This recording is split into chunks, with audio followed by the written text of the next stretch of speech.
வணக்கம். இது கலாமா கிச்சன். அனைவருக்கும் என் சொந்தங்கள் எல்லாருக்கும் பொங்கல் வாழ்த்துக்கள். வீட்டில் வந்து வெண்பொங்கல், சக்கரை பொங்கல், 5 காய் போட்டு கூட்டு, கொத்தமல்லி துவையல், இஞ்சி துவையல் இருக்கும். இந்த 5 காய் கூட்டுக்கு என்னன்னு பாருங்க: பரங்கிக்காய், வள்ளிக்கிழங்கு, சக்கரை வள்ளிக்கிழங்கு, கருணக்கிழங்கு, அவரைக்காய், வாழைக்காய். இந்த 5 காய் போட்டு கூட்டுப்போம். இப்போ நான் கழுவிட்டு உங்களுக்கு அரிஞ்சிட்டு எல்லாம் காட்டுறேன். எல்லாம் காயெல்லாம் கழுவி இப்போ அரிஞ்சிட்டு வந்துட்டேன் பாருங்கள். இப்போ இது அவரைக்காய், பரங்கிக்காய், வாழைக்காய், சக்கரவள்ளி கிழங்கு, கருணக்கிழங்கு அரிக்கும். அதனால தனியாக வேக வச்சு வச்சுருக்கேன். அந்த இந்த வருங்க தனியாக வேக வச்சு வச்சுருக்கேன் கருணக்கிழங்கு. இப்போ இதுக்கெல்லாம் வந்து ஒரு பொடி நுணுக்க போகிறேன். அதுக்கு என்னென்னு முன்னாடி மசாலா வறுத்து கொண்டு வருங்க. இது வெறும் எண்ணெய் சட்டியில் தான் வறுக்கணும். இந்த வருங்க ஒரு 2 ஸ்பூனு பச்சை அரிசி போட்டிருக்கேன். நல்லா பொரி அரிசியாக வறுத்துக்கணும். இதில் நம்ம காரத்துக்கு ஏற்ற மிளகாத்தூள்லாம் கிடையாது. இதுக்கு அவருக்கு நல்லா வறுபட்டு போயிட்டு இப்போ இதில் ஒரு 1/4 ஸ்பூனுக்கு ஜீரகம். ஏன்னா நீங்கள் சோம்பு டேஸ்ட் பிடிக்குன்னா சோம்பு போட்டுங்க, ஜீரகம் பிடிக்கிறவங்க ஜீரகம் போட்டுங்க. இதை அப்படியே வச்சிடறோம். கொஞ்சம் ஆறணுன்னா நுணுக்கிட்டு வரேன். சட்டி வச்சுருக்கேன். அதில் ஒரு 2 கிளாஸ் தண்ணி. இப்போ அது தண்ணி சுடட்டும். இந்த பாருங்க தண்ணி நல்லா சூடாகிட்டு பாருங்க. இப்போ இந்த வாழைக்காய் ஃபஸ்ட்டு வாழைக்காய் போடுறேன். சக்கரவள்ளி கிழங்கு, அடுத்தது பரங்கிக்காய், இப்போ அவரைக்காய், இதோட கருணக்கிழங்கு வேக வச்சது, ஒரு 2 பச்சை மிளகாய், ஒரு 50 கிராமுக்கு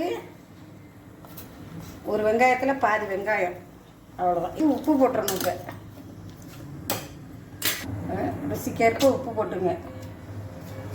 இந்த நல்லா ஆறி போயிட்டு இப்போ இதை மிக்சியில் போட்டு நுணுக்கிட்டு வந்துடுறேன். ரொம்ப நைஸாலாம் இருக்கக்கூடாது, குறைன்னு இருக்கணும். நான் அம்மியில் வச்சு நுணுக்குவோம். அதெல்லாம் இப்போ இது மிக்சியில் போட்டு அடிச்சுட்டு வந்துடுறேன். இந்த பாருங்க காய் நல்லா வெந்து போயிட்டு பாருங்க.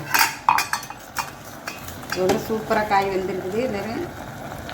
எடுத்து அமைக்க பாருங்க. வாழைக்காய் வந்துட்டு பரங்கிக்காய் வந்துச்சு, வெள்ளம் வந்து போயிட்டு இப்போ தாளிப்பு கொடுப்போம். அது காய் அடுப்பை ஆஃப் பண்ணிக்கிறேன்.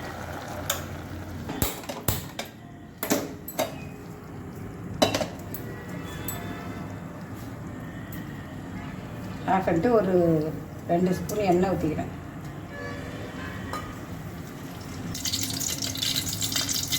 ஒரு காஞ்ச மிளகா போட்டுருக்கேன். 1 ஸ்பூன் கடுகு, 1 ஸ்பூன் உளுத்தம்பருப்பு,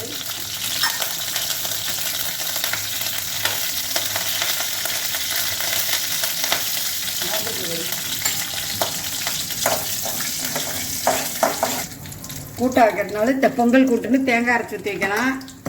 இப்படியே இது மாதிரியே செய்யலாம். இது வந்து பொறுமாக்கறின்னு சொல்லுவோம். இதை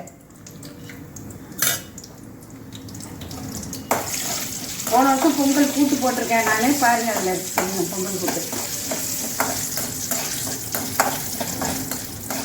எங்கள் அம்மா வீட்டில் எப்படி வைப்பாங்க, எங்கள் வீட்டில் வந்து கூட்டு தான் வைப்போம். எங்கள் மாமியார் வீட்டில் இதில் ஒரு கொத்து கருவேப்பிலை போட்டுக்கிறேன்.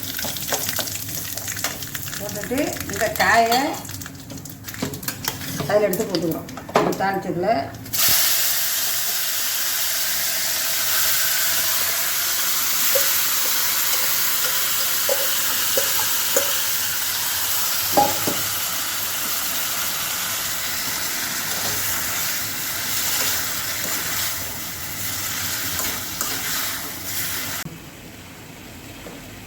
இப்போ இந்த பவுடர் இந்த பாருங்க எப்படி நுணுக்கிட்டு வந்துட்டேன் பாருங்கள்.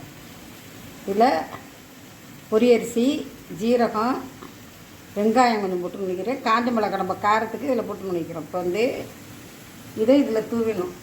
கொஞ்சம் தண்ணி இஞ்சணும். இப்போ இதை வந்து கமகமான வாசனையாக இருக்குது. வாசனையாக இருக்குல்லங்க. அதாவது பொறுமாக்கறி பொங்கலுக்கு பொறுமா போட்டு கூட்டு. வேணும்னா உங்களுக்கு தேங்காய் போட்டுங்க.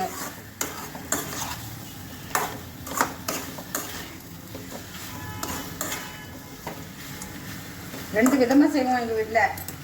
இல்லை கொஞ்சோண்டு தேங்காய் வேணால் போட்டுக்கலாம் டேஸ்ட்டுக்கு. அவ்வளோதான். இப்போ பொங்கல் கூட்டு ரெடி. இது வந்து பொறுமா கறி. எப்படி இருக்குன்னு சொல்லுங்கள். எப்படி நீங்கள் எப்படி செய்வீங்க உங்கள் வீட்டில்? இதை பார்த்துட்டு லைக் பண்ணுங்கள், சப்ஸ்கிரைப் பண்ணுங்கள்.